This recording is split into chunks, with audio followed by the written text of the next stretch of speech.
कटिहार में रेल प्रशासन और कोरोना गाइडलाइन की तरक्की में मजदूर पिस रहा है, क्योंकि एक ओर मजदूर पेट की आग बुझाने के लिए रेल माल गोदामों पर देर रात तक काम कर रहा है, तो दूसरी ओर जब ये मजदूर काम कर थक हार के रात अपने घरों को लौटते हैं तो कोरोना गाइडलाइन के उल्लंघन के आरोप में पुलिस के गुस्से का शिकार होना पड़ता है।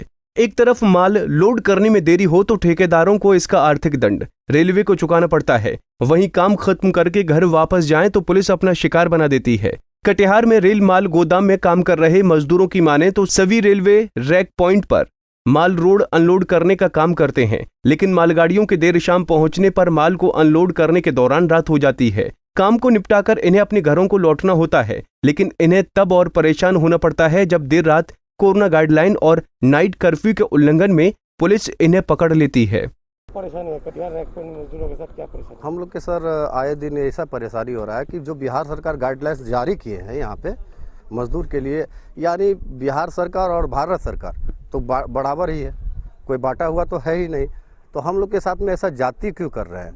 हम लोग सुबह 9 बजे रात तक कर्फ्यू लगा हुआ है, उसके ऊपर मजदूर आते हैं काम करने के लिए। रेलवे हम लोग को ज़बरदस्ती काम करवाती है कि आप आओ काम करो, नहीं तो 6 घंटा पेनल डीसी, यानी पहला घंटा से 6 घंटा डीसी लग रहा है यहाँ पे, और उसके बाद व्यापारी को डीसी लगेगा तो व्यापारी तो हम लोग को छोड़ के भाग जाएगा। कितना पहले लगता था चार्ज? पहले 12,600 रुपया लगता था और अभी 75,600 रुपया लगेगा। क्या क्या यहाँ से ढुलाई होता है? यहाँ मक्की की ढुलाई हो रही है, सीमेंट की ढुलाई हो रही है, खाद की ढुलाई हो रही है और चावल का ढुलाई हो रही है, यानी FCI का। और हम लोग को बहुत असुविधा होता है यहाँ पे। जैसे लेबर मजदूर यहाँ पे आता है, पुलिस रोकती है, कहाँ जा रहे हैं, क्या कर रहे हैं, नहीं कर रहे हैं। रात में हम लोग कैसे आए, कैसे जाए, क्या करें, हम लोग को समझ में नहीं आता। कितना मजदूर काम? यहाँ पे मजदूर 400 काम करते हैं और आए दिन ऐसा रेलवे प्रशासन हम लोग के साथ में दुर्व्यवहार करता है, यानी लूटने का काम कर रहा है हम लोग को। हम लोग मतलब व्यापारी यहाँ से पलायन हो जाएगा तो मजदूर भी पलायन हो जाएंगे। तो थोड़ा ऐसे सरकार सोचे, इसके विषय में बात करें। रेलवे प्रशासन से उम्मीद करते हैं, गुहार लगाते हैं कि रेलवे प्रशासन हम लोग पे ध्यान दे और मजदूर के बारे में सोचे और गरीब के बारे में सोचे। वहीं मजदूरों की इस परेशानी पर स्थानीय RJD ने अपनी आवाज बुलंद करते हुए रेल प्रशासन से कोरोना गाइडलाइन के तहत काम के घंटे तय करने की मांग की है। RJD नेता समरेंद्र कुणाल ने रेलवे प्रशासन पर हमला बोलते हुए मर्सी की अपील की है।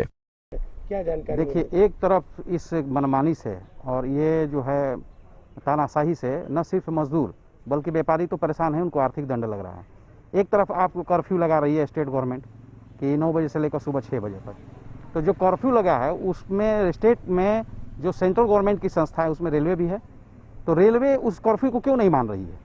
तो ये सीधा सीधा स्टेट गवर्नमेंट का जो लॉ एंड ऑर्डर है उसको सेंट्रल गवर्नमेंट नहीं मान रही है, तो ये गंभीर मामला है। और जो मजदूर हैं जो क्षेत्र से आते हैं दूर दराज से, एक मजदूर नहीं, हजारों की संख्या में मजदूर हैं, न सिर्फ कटिहार बल्कि पूर्णिया में भी है, फारबिसगंज में भी है। इन तमाम जगहों के मजदूरों की परेशानी ये है आज कि जब रात में आते हैं तो पुलिस गश्ती दल के पकड़ती है, मारती है, पीटती है। इन लोगों के पास रेलवे कार्ड तक इशू नहीं किया है, एक आई कार्ड भी इन लोगों के पास नहीं है। तो ऐसी स्थिति में इन लोगों को परेशानी बढ़ गया है। अब जो यहाँ पर जो कॉन्ट्रैक्टर है या अन्य कोई स्थानीय नेता लोग छड़ाते हैं, तो ये परेशानी हो रही है। दूसरी तरफ कोरोना का जो कहर है, पूरे देश में जो कोरोना का कहर है, इस चीज को भी संज्ञान में नहीं ले रहा है ये DRM और ये यहाँ के DRM, GM और सीनियर DCM, इस चीज को भी संज्ञान में नहीं ले रहा है। कितना अमानवीय काम कर रहा है ये। इसके गुनाहों की सजा कौन देगा? ऐसे लोगों के गुनाहों की सजा कौन देगा? पैनल डीसी लगाया गया। पैनल डीसी 6 गुना ज्यादा व्यापारियों से पैसा वसूला जा रहा है। क्या है? माने यही कारण है कि नरेंद्र मोदी जी के सरकार को लोग कह रहे हैं कि आपदा में ये अवसर तलाश रहे हैं, कमाने का रास्ता तलाश रहे हैं। आज ये देख लीजिए, मजदूरों का हालत देख लीजिए, क्या स्थिति है। कोरोना के दूसरे स्ट्रेन के बीच अब उन्हें पेट की भूख मिटाने के लिए भी परेशानी झेलनी पड़ रही है। मजदूरों के सामने एक और पेट की भूख मिटाने के लिए देर रात तक काम करना मजबूरी है, क्योंकि काम नहीं करेंगे तो परिवार का पेट कैसे भरेंगे। तो दूसरी तरफ पुलिस इन पर डंडे ताने खड़ी है। ऐसे में रेलवे प्रशासन को इस पर विचार करके मजदूरों के बारे में सोचना चाहिए। कटिहार से राजीव कुमार की रिपोर्ट।